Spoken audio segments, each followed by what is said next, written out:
동시다발 극한 위기라. 이런 한국은 처음 지금 현재의 대한민국의 상황을 두고 아주 짧게 이야기하면 동시다발 극한 위기, 이런 한국은 처음, 이 말일 것 같습니다.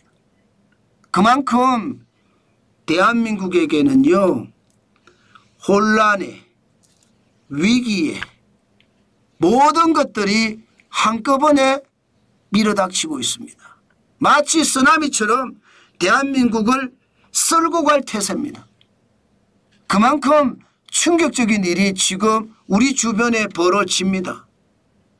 아마 여러분들 제가 한 번도 경험하지 못할 위기가 온다, 그런 말씀을 드렸는데 지금이 바로 한 번도 경험하지 못한 저는 위기라고 생각을 합니다.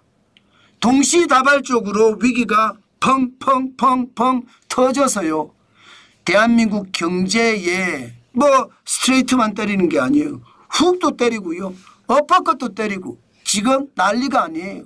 이제 곧 말입니다, 쓰러지기 직전입니다. 이대로 가면 쓰러집니다. 최악의 시나리오, 베네수엘라 행으로 간다, 그 말이 현실이 될 겁니다. 그래서 더 충격이다, 저는 그렇게 생각합니다. 당장 그나마 우리 경제의 버팀목이 수출이었잖아요. 미국의 상호 관세가 이렇게 대한민국에 적어도 말입니다, 상호 관세가 26%, 보편 관세가 10% 이렇게 부과가 되면 수출 못합니다. 미국의 수출이 적지 않은 수출이잖아요. 예, 거의 1,300억 달러에 가까우니까요. 그런데 이거 수출 못하면, 안 그래도 내수가 지금 어려워서 우리 경제는요 지금 망하기 일보 직전이에요. 솔직히 말입니다. 여러분, 현장 경제가 지금 쓰러지도 무너지고 있잖아요.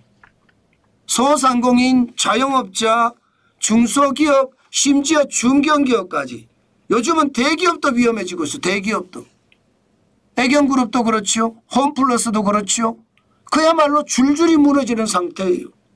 그 정도로 대한민국은 우리가 경험하지 못한 위기가 와 있는 상태에서 이제 수출마저도 이렇게 되면 제가 봐서는 대한민국, 와 진짜 큰일 났다, 그 생각을 할 수밖에 없습니다. 제가 이런 대한민국은 처음이라고 했는데 그 말이 사실이라는 뜻입니다. 이러다가 말입니다, 대한민국은 또 말입니다, 최악의 시나리오 써갑니다. 예, 우리나라의 최악의 시나리오가, 최악이 뭐였습니까 여러분?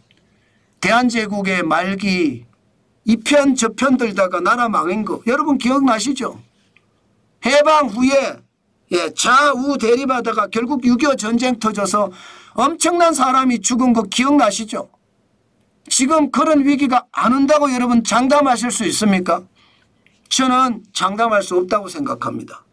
그만큼 대한민국은 절체절명의 위기, 내 생에 처음 보는 위기가 지금 터진 겁니다. 게다가 여러분, 윤석열 대통령에 대한 탄핵 선고 심판 오늘 11시입니다. 2025년 4월 4일 오전 11시에 헌법재판소 대심판정에서 열릴 예정입니다. 여기에 말입니다, 지금 탄핵 찬성파와 탄핵 반대파가 지금 엄청나게 몰린다고 해요. 적게 지금 몰려도요, 집회 신고한 내용을 보면 15만 명이 몰린다고 해요. 15만 명. 그러면 오전 11시가 지금 대한민국의 운명을 가른다, 이렇게도 이야기할 수 있나요? 탄핵 심판 자체가 운명을 가른다. 이러다가 말입니다, 진짜 충돌이 벌어지면 무슨 일이 생길까요? 와, 저는 끔찍한 생각을 합니다. 그만큼 최악의 시나리오를 쓸 수도 있다는 얘기예요. 대한민국의 운명이 사실상 오늘로 결판날 가능성도 큽니다. 그렇게 되면 여러분, 우리 경제는 어떻게 돼요?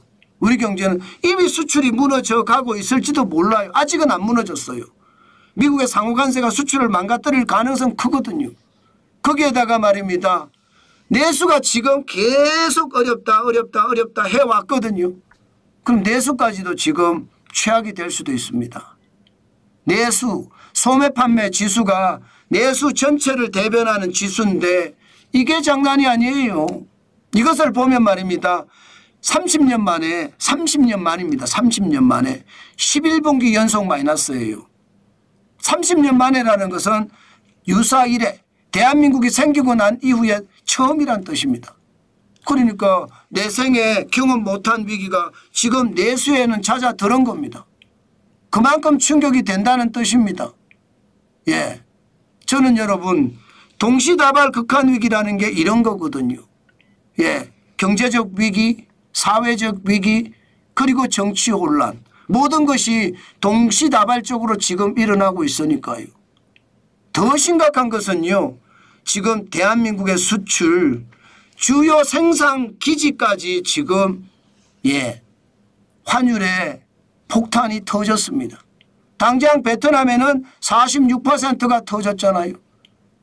베트남에서 삼성전자는 스마트폰을 생산하고요. 효성 첨단 소재는 타이어 코드를 생산하고요. 한세실업이나 영업무역은 의류를 생산합니다. 그래서 미국에다 판매해요. 유럽에다 판매해요. 그런데 이거 지금 못하게 생겼어요.